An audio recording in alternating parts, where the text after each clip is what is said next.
Hi, welcome to the Factor 11 Deficiency educational session. My name is Dr. Danielle Nance, and I am a hematologist, and I primarily focus on patients with non-cancers of blood. Bleeding and clotting is my favorite type of patient, and I am talking to you from Arizona today. You can go ahead and advance the slide.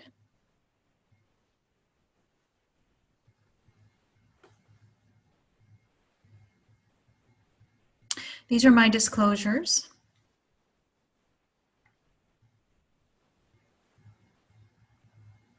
I always like to start out with a rainbow, if possible, or at least something that's non-clinical. I was surprised moving to Arizona that we do get rain here, and we do get really spectacular rainbows. But today we're going to talk a little bit more about hemostasis and how healthy blood clots are formed, and also how Factor 11 fits into that. We will talk a little bit about interesting things about Factor 11, so some statistics. I'd like to show you some pictures of what the Factor 11 protein actually looks like and talk a little bit more about how it works.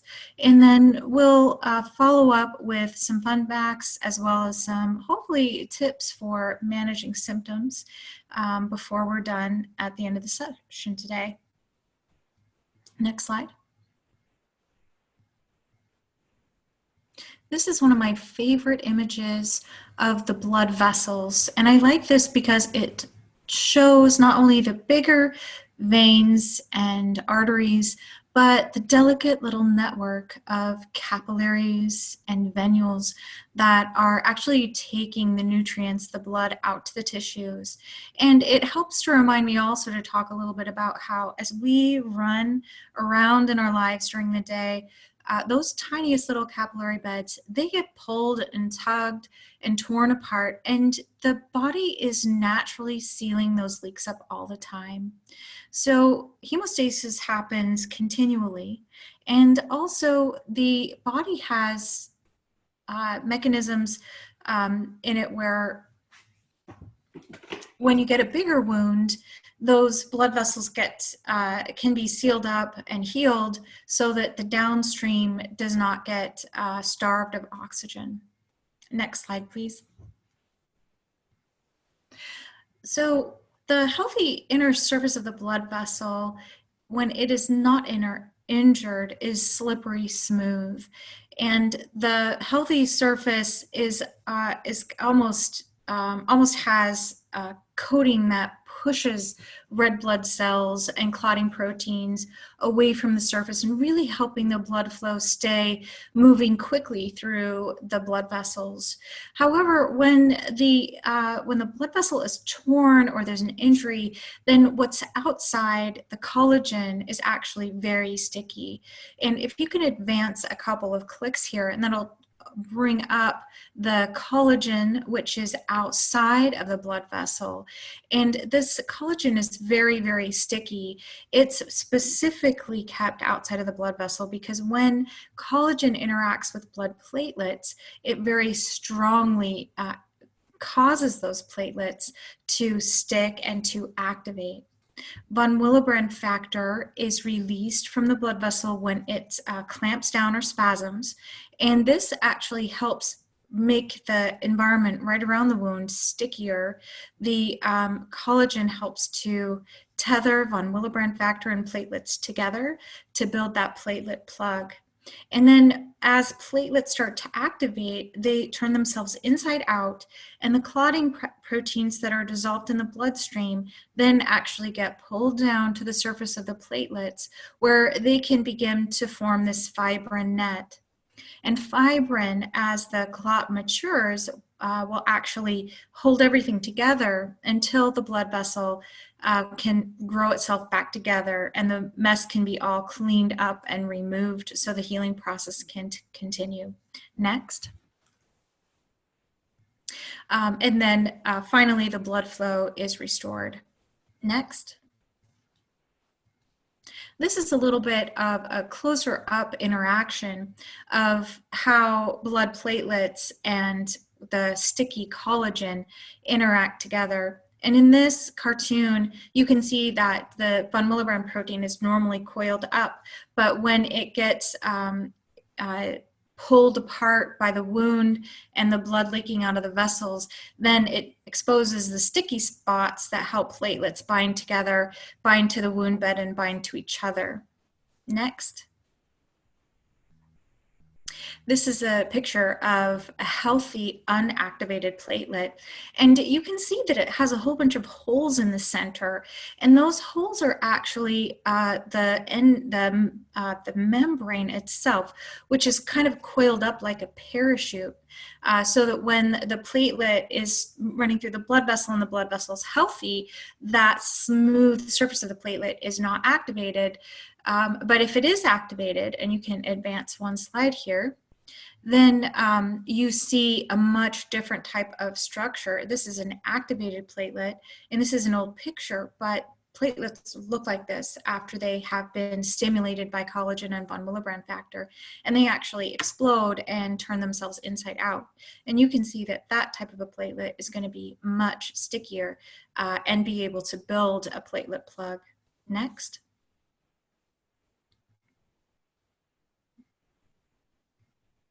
And one more. Okay, so here's some facts about hemophilia C. It's factor 11 deficiency, and the factor 11 protein was isolated and described by a physician named Rosenthal. And they were looking for the cause of the bleeding symptoms that occurred in this family after dental extraction and also with mild trauma. And they called it hemophilia C because it wasn't factor 8, which was hemophilia A, and it wasn't factor 9, which is hemophilia B. It was another factor. So hemophilia C, or factor 11 deficiency, typically doesn't always cause symptoms unless the factor activity is fairly low, less than 10%. And this is the standard that I was trained on as a trainee 10 to 15 years ago. But what we know now is that factor activity levels can be higher than that, and patients can still have bleeding symptoms. So we're learning more and more about how factor 11 works in combination with the other factors, and also how we need to take an approach of factor levels and other things when we're deciding whether or not a patient needs treatment. Factor 11 is seen all across the globe in all genetic backgrounds, and typically it's fairly rare, so we only see it about 1 in a million, unless a person has Ashkenazi Jewish background, in which they have a much higher frequency, being something like 1 in 400 people who might be at risk to develop bleeding symptoms. The factor 11 deficiency is also seen in other conditions, which are in musculoskeletal conditions. One of those is called Noonan's syndrome. There are other combinations of bleeding disorders where you can have multiple factor deficiencies. And so factor 11, working with the other clotting factor proteins, is what ensures the healthy, efficient hemostasis. Factor 11 deficiency is so rare because it's mostly associated with autosomal recessive inheritance. And that means you have to have 2 broken copies of the protein in order for the factor deficiency to manifest and to cause symptoms. But as we learn more, we're finding that there are some types of factor 11 deficiency where you only have to have 1 copy of the factor 11 gene in that is broken, and the other one working fine, but the broken protein can interfere with the healthy protein. And there's a little bit more on this later. Next slide. I added this old cascade picture into our slide deck today because this is the most common way in which physicians are trained in how the clotting factors work together to build that healthy blood clot. And it's a little bit chaotic In red, there are areas here where we have the natural anticoagulants that are tearing that blood clot down and remodeling it even as it's being built. But I included this shorthand into the slides here so you can see where factor 11 fits. Factor 11 helps to activate factor 9, and factor 9 helps work with factor 8 to generate thrombin and fibrin. So a little bit more about factor 11. It is mostly made in the liver, and once it's made, it sticks around for about 55 hours, which is a good long time for a protein to survive circulating around the bloodstream once every 5 minutes. It is activated by factor 12, and factor 12 is one of the factors that are around the healthy endothelial cells and helps actually in generating an immune response against invaders from wounds and bacteria. Factor 11 is broken down by a protein called alpha-1 antitrypsin and also antithrombin and probably other things. And it runs around in the blood paired up with a molecule called high molecular weight kininogen, which is also important in wound repair, remodeling, and fighting infections. Next slide, please. When patients have bleeding symptoms and they're looking at a diagnosis of factor 11 deficiency, we generally combine information from more than one source in order to make the diagnosis. And that is what type of bleeding symptoms someone with factor 11 deficiency might have. And patients with factor 11 deficiency often report heavy menstrual bleeding, symptoms of bleeding, particularly with any oral or nasal surgeries like tooth extractions or oral surgeries, and also after surgery. So patients with factor 11 deficiency are very vulnerable to excessive bleeding after surgical procedures when those blood vessels have actually been sheared apart by a surgical scalpel and not torn apart, where it exposes a lot more of the underlying tissue factor and those other supporting proteins when you get a wound rather than a surgical wound. So it seems like the surgical wounds have a much higher risk of bleeding for a patient with factor 11 deficiency, even than just a trauma like, falling off your bike, breaking your arm, something like that.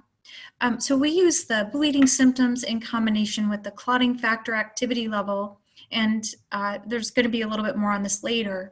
And then also the family history. So many people will have family members that also have bleeding symptoms or a family history of factor 11 deficiency, and that can really point us in the right direction when a person shows up with bleeding symptoms and we're not sure where that came from. Next slide, please.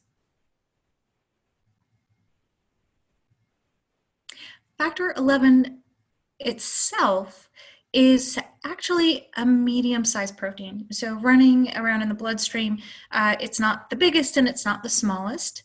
And it has these 4 apodomains. And you can see these that are shown here at the top of this diagram of the protein. And these different apodomains help factor 11 bind up and nestle next to its binding partners.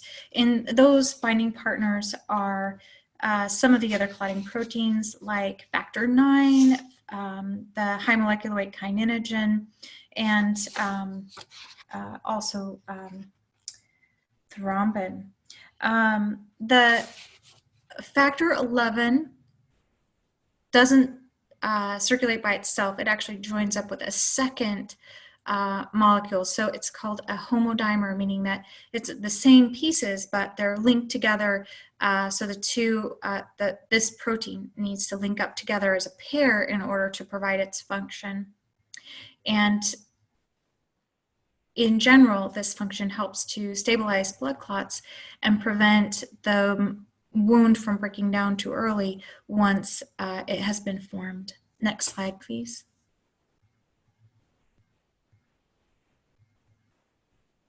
Here's another image of the shape of factor 11, and also another cartoon here of showing the top panel here on the right hand of the screen is the factor 11 before it's been activated. And after it's been activated, then you can see how the factor 11 molecule, part of the linkers are removed, and then you have the factor 11 activity is closer together, and it exposes a site where it can actually clip and activate factor 9. Next slide, please. I'd like to move on to talk a little bit more about the genetics of factor 11. Factor 11, as we mentioned before, is usually associated with the autosomal recessive inheritance. And what that means is that you have to get a mutation on each one of the factor 11 genes. So as an autosome, we each get 2 copies of the factor 11 gene, one from our mother and one from our father. And in this particular image on the NIH website, it's showing the factor 11 gene, which is on chromosome 4, and the purple indicates that that factor 11 gene doesn't work perfectly. So what can happen in the different offspring is that each parent could, each parent has half a chance of passing on each gene to the children, and the children are showing the 4 different options that these 2 parents could have. So an affected child could get each of the changed gene or the mutation, and that child could have severe disease and affected, and then one child might get the gene from one parent and not the other, and vice versa. Factor 11 deficiency does not care if you're a girl or a boy, so as many boys as girls are affected by factor 11 deficiency. And then, of course, some children are not going to have either gene, and they are not going to be affected at all. And the interesting thing about genetics is that it doesn't follow this pattern. Each time an embryo happens, each time a human is formed, there's basically a 50-50 chance of which genes get passed on to that child. So generally we say in a couple where each one is a carrier, there's a 1 in 4 chance of an affected child, a 1 in 4 chance of a completely unaffected child, and a 1 in 2 chance that each child will be a carrier. The different types of mutations that we see in the autosomal recessive inheritance are classified as type 1, 2, or 3, and that's talking about the type of change that caused the gene not to work properly. So the type 1 is where those mutations happen at the places where the genetic code actually becomes protein, and we call that the intron-exon junctions. Type 2 is where the genetic code has a stop in the middle of it that prevents the protein from being completely built.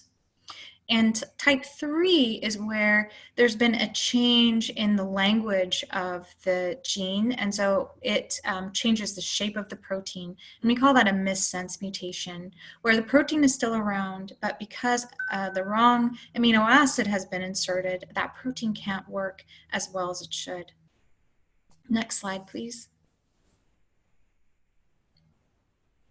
Now, factor 11 deficiency is unique in that we're learning that you can have autosomal dominant mutations as well. And that means that when you have only 1 copy of the gene, then you're also showing symptoms. I mean, affected means that you have symptoms of the disease. And initially, we didn't think that this happened to patients with factor 11 deficiency, but Mother Nature shows us that everything is possible pretty much every day. And so in autosomal dominant disease, then the affected parent has a 50-50 chance of passing that condition onto their offspring. And of course, the unaffected parent would not be expected to pass that gene on to the offspring. So basically, if you have an autosomal dominant type of condition in your family, then each child has a 50% chance of potentially inheriting that condition.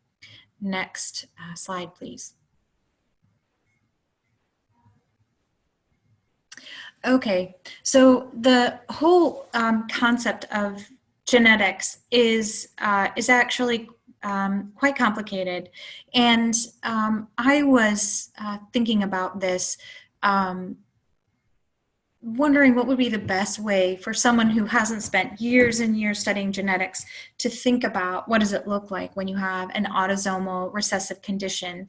And the cookie analogy is, this is not genetics, but I found that it's kind of a fun analogy. So this is a standard Nestle Toll House chocolate, the chocolate chip cookie recipe.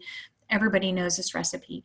And you may have your own variation on this, and your cookies may turn out slightly differently than the picture on the screen here. But basically, the idea is that there's more or less a standard recipe, and depending on how you adjust either the morsels or the flavorings or the salt, you're going to get a little bit different cookie at the end, but it's still going to be a cookie. And genetics are kind of like this too. The genes, as long as you're not completely missing a gene, like for instance, if you're half a cup of sugar short, you're still going to get a sweet cookie. It's still going to taste good, but it's not going to be exactly what the recipe showed. So go on to the next slide, please.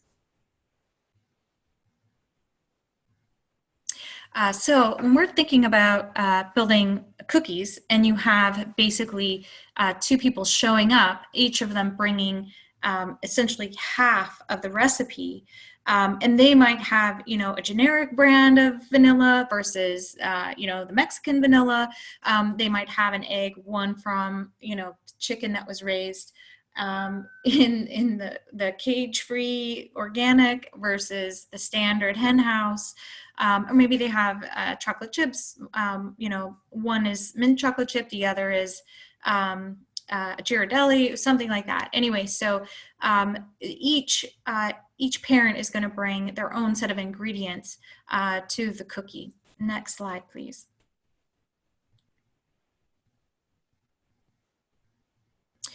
So, based on what is contributed from each parent, basically you get a variation of the end result. And, this is what leads to the fact that each one of us is different from our parents and our brothers and sisters. And at the very minimum, when we look at parents and offspring and we compare the whole genome, we're looking at the very minimum, 50,000 different changes that are occurring at a minimum between each person who is created from their closest relatives. So, every life that's created through our natural bodies is special and precious.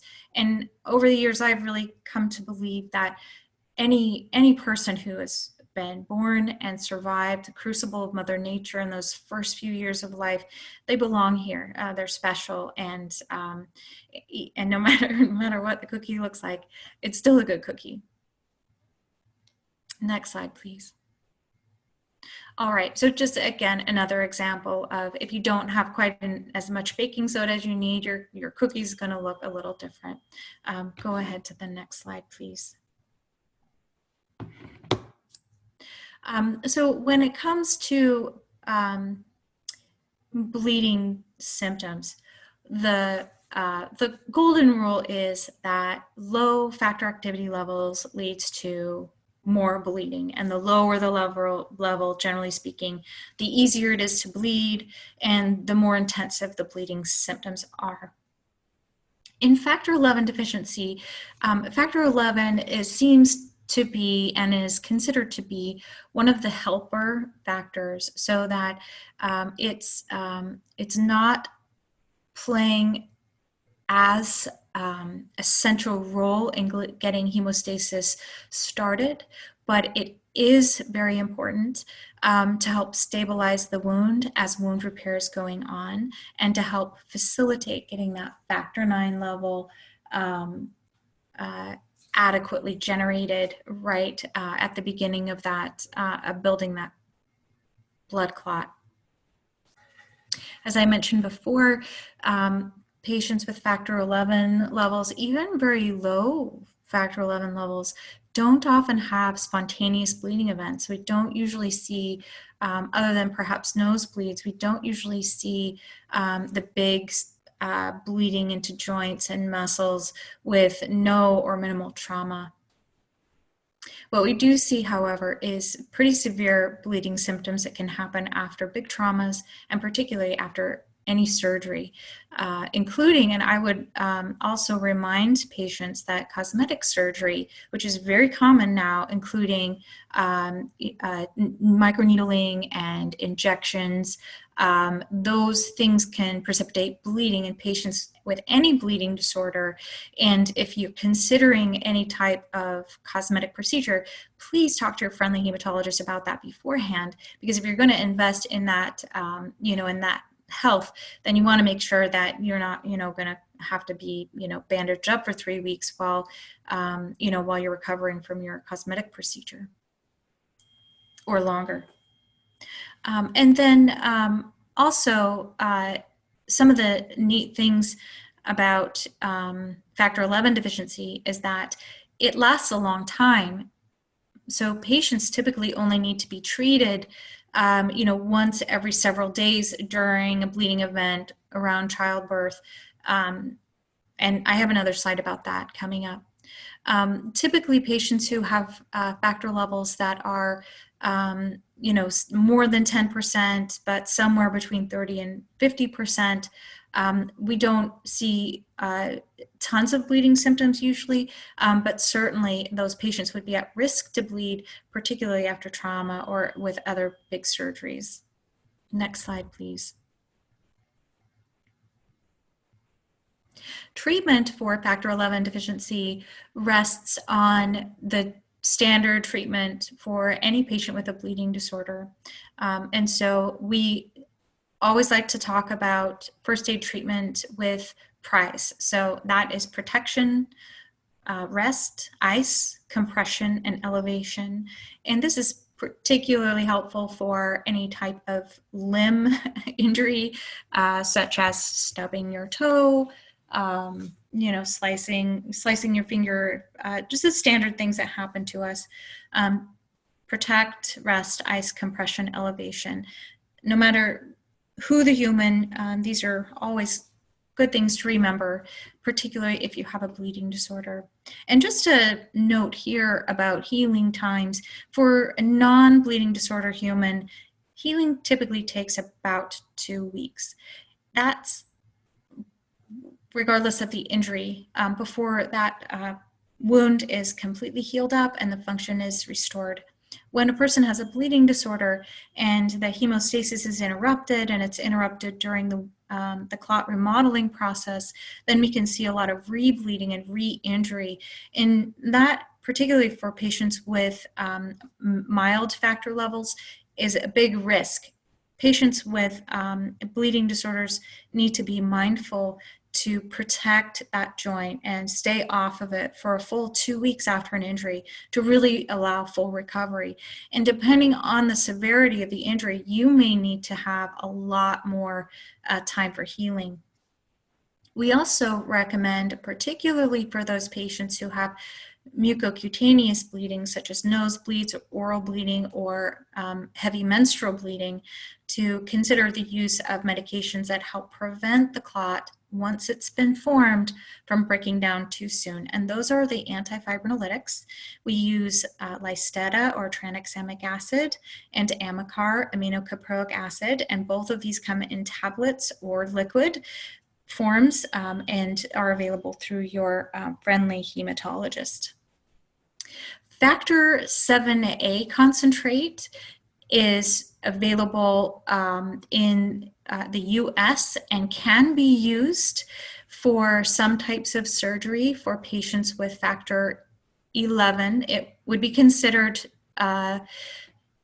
off-label from the FDA. However, depending on the type of procedure, it may be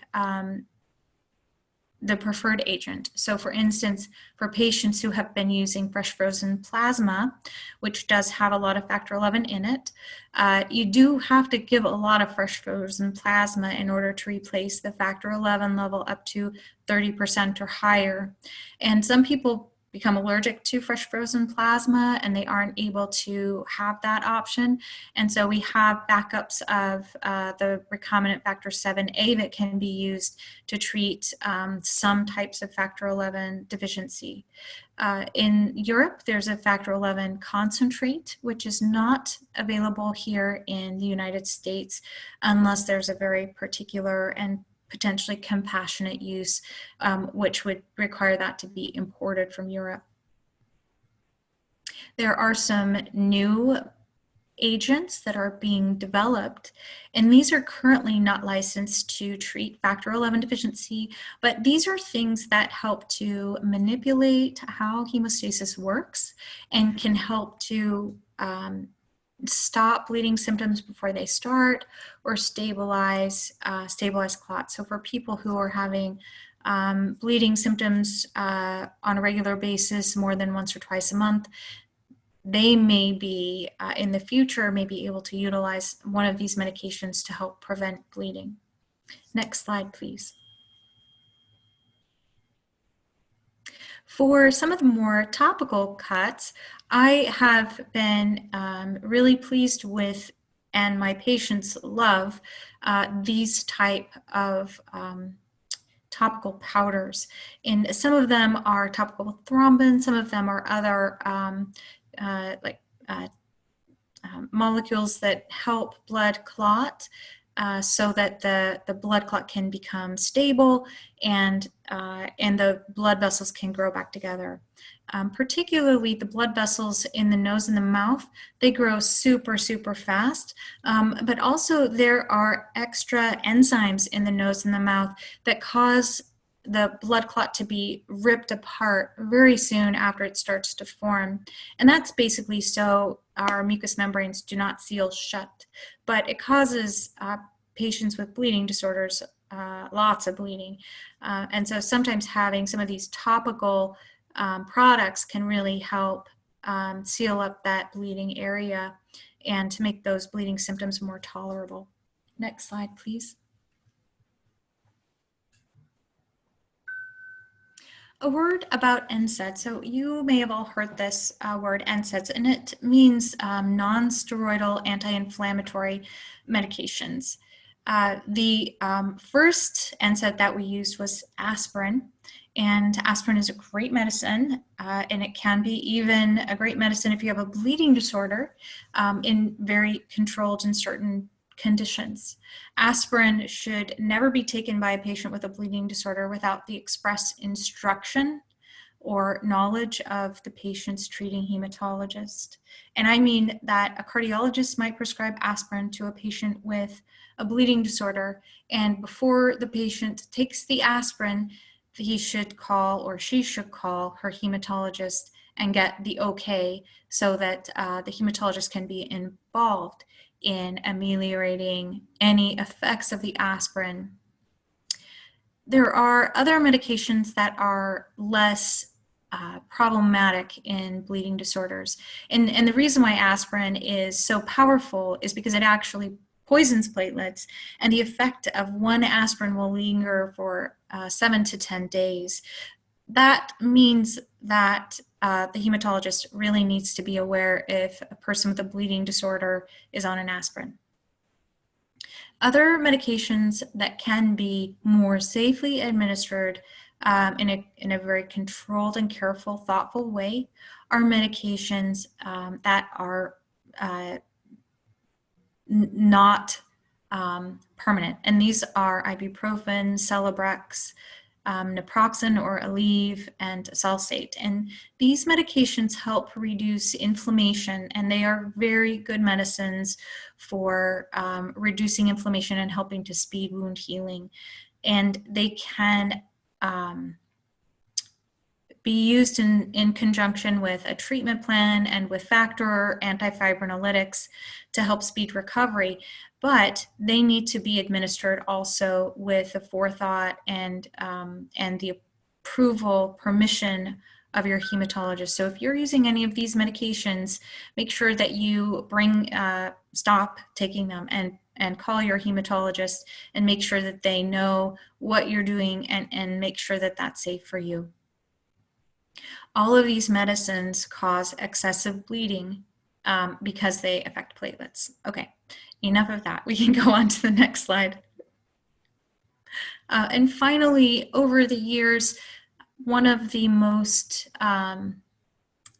important aspects, one of the most important messages that I can encourage you is to tell your physician what's on your mind.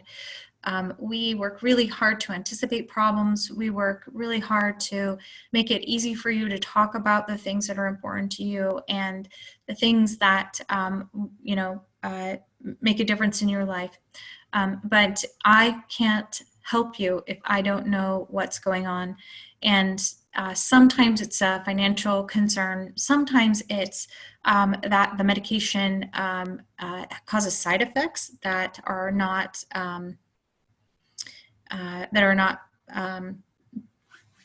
working with your body. However, if we don't know what's happening to you, if we don't know what you're worried about, then we can't help make it better. And, it might not be the physician that you feel the most comfortable talking to. It might be the nurse or the physical therapist or the social worker. And the great thing is that any of those team members, even if it's the secretary, they're all on your team. They are all your team members. And your voice is the most important voice in your team. So you can take that liberty of being empowered. And definitely if the provider asks you to do something and you're not sure what they mean, they want to know so that they can help you understand what the plan is. If you didn't get enough time because there's so many people that need to be taken care of and there aren't enough benign hematologists, well, schedule another visit in a few weeks or a few months to make sure that what you need is going to get addressed, and utilize all those different communication models. So if it's an email, if it's texting, so that you can stay in touch. And the last thing I will say is that if you keep a journal of your symptoms, then it's so much more powerful than you trying to remember on a stressful visit day. When my patients bring in their calendar and they show me their list of symptoms, sometimes when we look at it together, we can find patterns and we can figure out, how we can best help you live your healthiest, best life. Okay, that's all I have for you today. And I think there's one more slide to take a few minutes to fill out the session evaluation. Thank you so much for listening, and I hope you have a wonderful day.